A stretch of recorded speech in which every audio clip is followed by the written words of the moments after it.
Donc, bonjour mes frères et sœurs, et en ce lundi, nous allons continuer ensemble notre étude de l'Apocalypse. Nous allons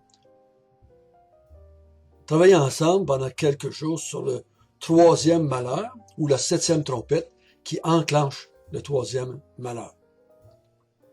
Notre bon Père du ciel, nous te bénissons, nous te glorifions, nous te exaltons, parce que tu es un Dieu de parole, un Dieu qui dit vrai, un Dieu qui connaît la fin avant le commencement, un Dieu qui a toute la puissance pour accomplir les promesses et les décrets que tu avais donnés. Pendant cette semaine, Seigneur, nous voulons que tu nous parles par ce merveilleux livre de l'Apocalypse, afin que nous accompagnions les gens qui sont dans le ciel, qui tombent sur leur face, qui t'adorent et qui te servent. Conduis-nous par ton Esprit Saint, qui est le seul qui peut nous aider à comprendre tout ce que tu as enseigné. Au nom de Jésus. Amen.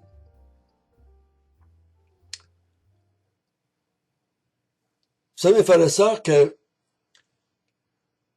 quand je parle depuis quelque temps avec des gens qui écoutent l'Apocalypse, il y a une réaction souvent on a de la misère à comprendre que Dieu, qu'on a souvent perçu comme un Dieu un peu bonasse, un Père Noël, un vieux pépère avec une barbe blanche qui est là pour nous aider.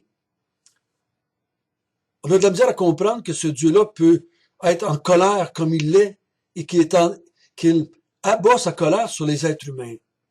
Bien loin de les aider, c'est lui qui les fait souffrir. Et on a vu, à partir des trompettes, on a vu les 4 premières trompettes qui ont détruit le tiers de tout ce que l'univers contient. Et on a vu la 5e trompette qui a enclenché le premier malheur, qui a été les sauterelles diaboliques. Ensuite, nous avons vu la 6e trompette qui a enclenché le 2e malheur. J'appelais ça l'armée diabolique, qui va faire périr le tiers des hommes sur la terre. Donc ce matin, nous allons voir ensemble la 7e trompette, et qui va enclencher aussi les 7 coupes de la colère de Dieu. Nous allons lire, premièrement ce matin, le chapitre 11, à partir du verset 15 jusqu'au verset 19. Le 7e ange sonna de la trompette, et il y eut dans le ciel de fortes voix qui disaient « Le royaume du monde est remis à notre Seigneur et à son Christ, et il régnera au siècle des siècles. » Et les 24 vieillards qui étaient assis devant Dieu sur leur trône se prosternèrent sur leur face et ils adorèrent Dieu, en disant « Nous te rendons grâce, Seigneur, Dieu Tout-Puissant, qui est et qui était, car tu as saisi ta grande puissance et pris possession de ton règne. Les nations se sont irritées, ta colère est venue, et le temps est venu de juger les morts, de récompenser tes serviteurs les prophètes, les saints et ceux qui craignent ton nom, les petits et les grands, et d'exterminer ceux qui détruisent la terre. Et le temple de Dieu dans le ciel fut ouvert, et l'arche de son alliance apparut dans son temple. Il y eut des éclairs, des voix et des coups de tonnerre, un tremblement de terre et une forte grêle.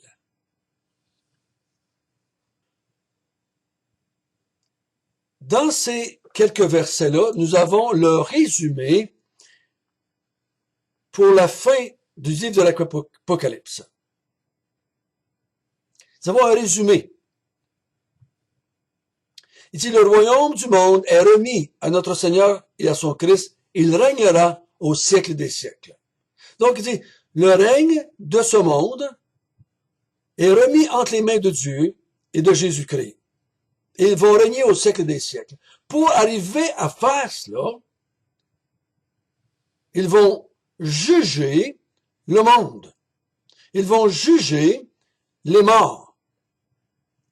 Et ils vont récompenser ceux qui ont servi Dieu, ceux qui ont adoré Dieu. On les appelle ici tes serviteurs, les prophètes, les saints, ceux qui craignent ton nom, petits et grands, et tu vas exterminer ceux qui détruisent la terre.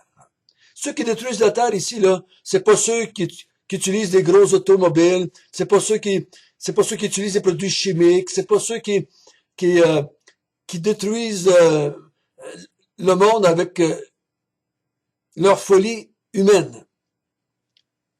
Ici, ceux qui exterminent, ceux qui détruisent la terre, c'est ceux qui sont contre Dieu. Parce qu'ils sont comparés avec les croyants, les serviteurs de Dieu, les prophètes, ceux qui craignent ton nom, les petits et les grands. Et parmi ces gens-là, il y a des gens qui ont, pendant leur vie, pas toujours fait la bonne chose en ce qui concerne les lois naturelles. Dans le sens que les croyants peuvent avoir des grosses automobiles comme les non-croyants. Et on peut polluer comme les non-croyants peuvent polluer. C'est pas ça qu'on parle. Il dit, tu vas récompenser ceux qui t'ont servi et tu vas exterminer ceux qui détruisent la terre. C'est comme ça qu'il va venir à prendre possession de son règne. C'est comme ça qu'il va établir les nouveaux cieux et nouvelles terres. Mais remarquez bien, frères et sœurs, pendant tout le livre de l'Apocalypse, au verset 16, les 24 vieillards qui étaient assis devant Dieu sur leur trône se prosternent et adorent Dieu. Tous les gens qui sont dans le ciel, pendant que le livre de l'Apocalypse se déroule, sont d'accord avec ce que Dieu fait, encouragent Dieu, je peux dire ici, d'aller de l'avant. Ils se réjouissent de ce que Dieu fait dans le monde. Si je peux dire ainsi, ils ne sont pas en peine de ceux qui détruisent la terre. Ils ne se mettent pas en peine de ceux qui ont rejeté Dieu. Ils ne se mettent pas en peine de ceux qui ont des nations qui se sont héritées contre Dieu. Non, ils ne sont pas. Mais ils se réjouissent, ils adorent et louent Dieu pour ce qu'il est en train de faire. Donc ça, c'est notre résumé. Dieu va prendre possession de son règne. Donc, pour prendre possession de son règne, établir les nouveaux cieux, nouvelles terres, il doit éliminer tous ceux qui détruisent la terre, et il va aussi récompenser ceux qui l'ont servi pendant toute l'histoire du monde. Nous allons maintenant lire le chapitre 12 au complet.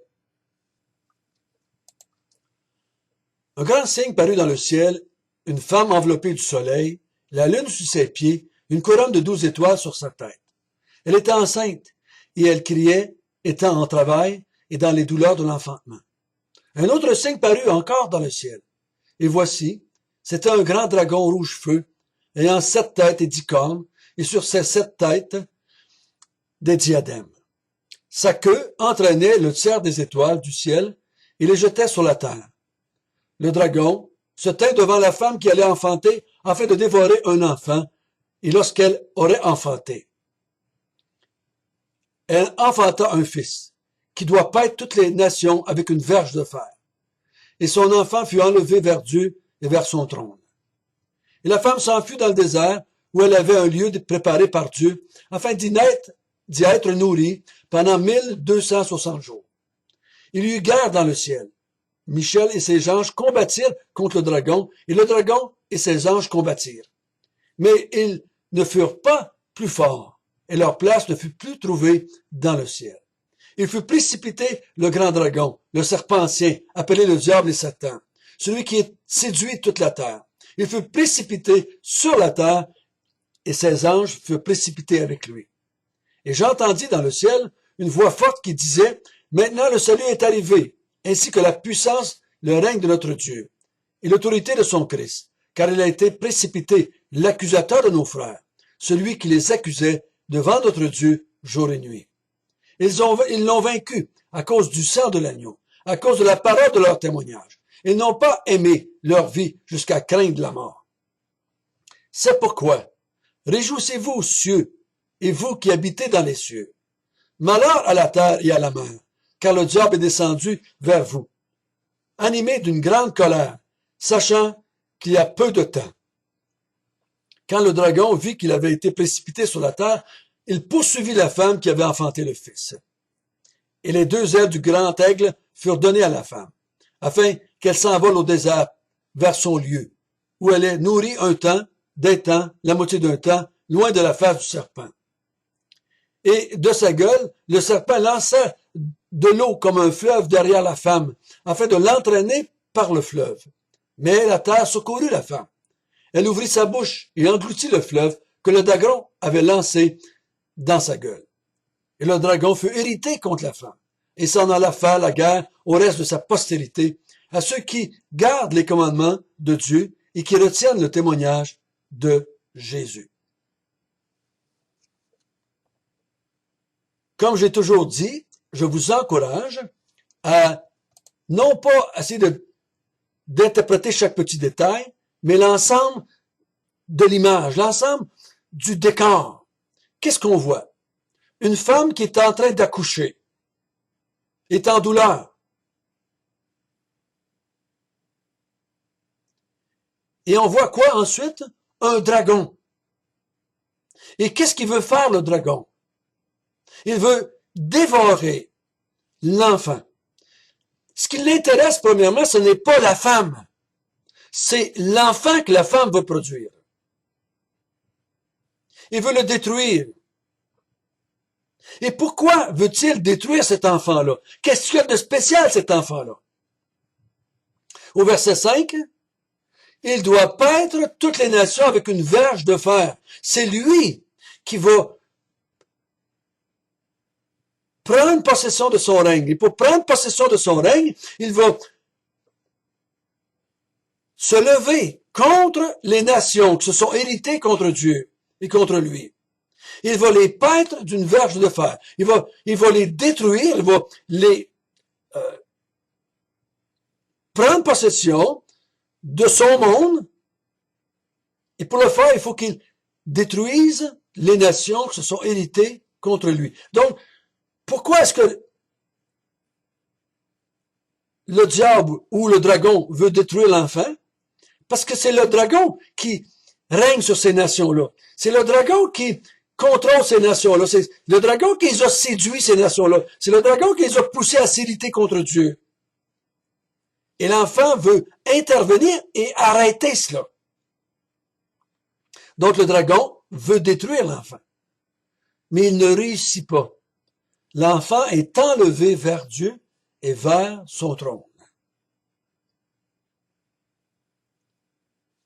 Et qu'est-ce qu'il fait, le dragon? Il va s'attaquer maintenant à la femme et à sa postérité. Il va s'attaquer à tous ceux sur la terre qui sont pour Dieu, qui sont de la postérité de la femme, qui aiment cet enfant-là qui est né, qui aiment, qui adorent cet enfant-là qui est monté vers Dieu et son trône.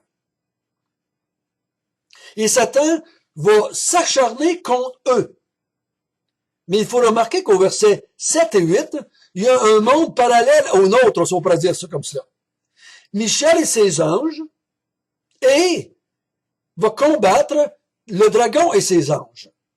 Donc, il y a une guerre qui se fait dans le ciel, ou dans un autre monde que nous, on voit pas, qu'on sait très peu de ce monde-là, mais il y a une guerre entre les deux. Donc, Dieu protège la femme, Michel et ses anges protègent aussi la femme contre le dragon et ses anges. Et ça dure pendant un temps, que moi je pense que c'est le temps avant, le temps global, avant la fin, avant qu'il soit précipité sur la terre. Parce que au moment que Dieu met une fin à cette guerre-là, Satan est précipité sur la terre. Il n'a plus accès au ciel. Il n'a plus accès à Dieu. Il n'a plus accès à Michel et ses anges. La guerre est terminée. Il ne peut plus être dans le ciel, dans la présence de Dieu. Il ne peut plus aller accuser les enfants de Dieu. Et il est jeté sur la terre. Et c'est ça que la Bible appelle le troisième malheur. Parce qu'au verset 12, c'est dit, le ciel se réjouit que Satan a pu accès au ciel, il peut plus accuser les enfants de Dieu, mais il dit malheur à la terre et à la mer. Parce que Satan descend sur la terre et il va s'acharner contre la femme et sa postérité. Il va encore s'acharner. Mais encore, après qu'il a été jeté sur la terre, avec toute son armée de diables, la femme va être encore protégée. La femme va être encore gardée. La postérité de la femme va être encore gardée par Dieu. Et Satan ne pourra pas être le plus fort, jamais. Il va s'acharner contre ceux, comment est-ce qu'elle est décrite, cette postérité-là? Ceux qui gardent les commandements de Dieu et qui retiennent le témoignage de Jésus. C'est les chrétiens. Donc les chrétiens sont encore sur la terre. Mais le principe qui est important de retenir, c'est ceux qui croient en Dieu, ceux qui croient en Jésus, ceux qui servent le maître, ceux qui servent l'enfant, ceux qui aiment l'enfant, ceux qui croient au témoignage de l'enfant, qui retiennent les commandements de Dieu, qui retiennent le témoignage de Jésus, sont protégés. Sont protégés. Ça ne veut pas dire qu'ils vont pas souffrir. Ça ne veut pas dire qu'ils vont pas mourir. Mais ils sont protégés spirituellement. Dieu les garde. Dieu les garde. Et le diable n'aura jamais victoire sur eux. Moi, je crois que c'est une protection aussi spirituelle. Spirituelle. Donc, qu'est-ce que ça dit à l'Église qui a reçu cela? Ce que vous êtes en train de vivre, les persécutions fortes que vous recevez, l'acharnement de Satan contre vous. Et je sais que vous mourrez par milliers, et que vous souffrez à cause de mon nom. Mais il dit, gardez le témoignage. Appuyez-vous sur Dieu. Satan n'aura pas la victoire finale, ni sur vous, ni sur la postérité. L'Église va sortir victorieuse de cela. Satan n'aura jamais la victoire sur l'enfant et ceux qui adorent l'enfant et Dieu, notre Seigneur. Fortifiez-vous avec ça. Persévérez avec cette vérité-là.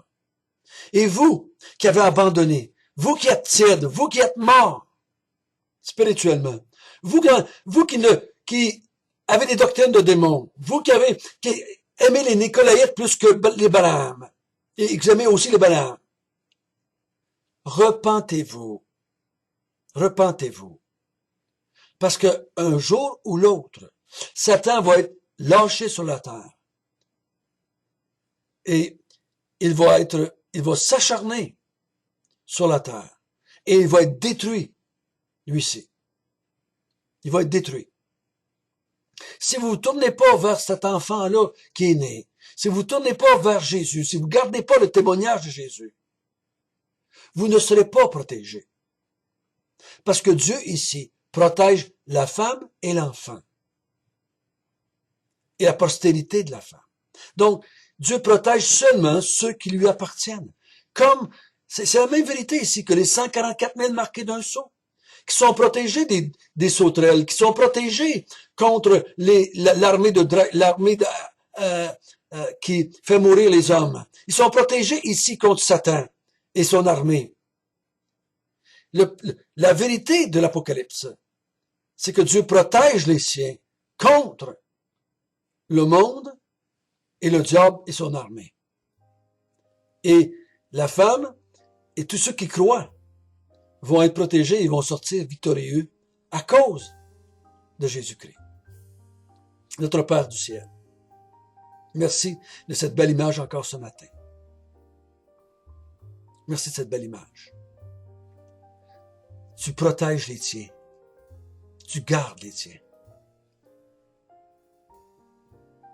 Contre Satan, contre son armée. À cause qu'on est avec toi, à cause qu'on est en toi, à cause qu'on croit en toi, à cause que notre espérance est uniquement en toi. Nous qui sommes la femme et la postérité, nous qui croyons, nous allons vaincre avec notre Maître, avec notre Seigneur, avec notre Christ. Nous allons vaincre le diable et toute son armée. Nous allons vaincre les nations. Nous allons vaincre le monde qui s'acharne contre nous. Et la gloire te revient. Donne-nous, Seigneur, de persévérer jusqu'à la fin. Amen.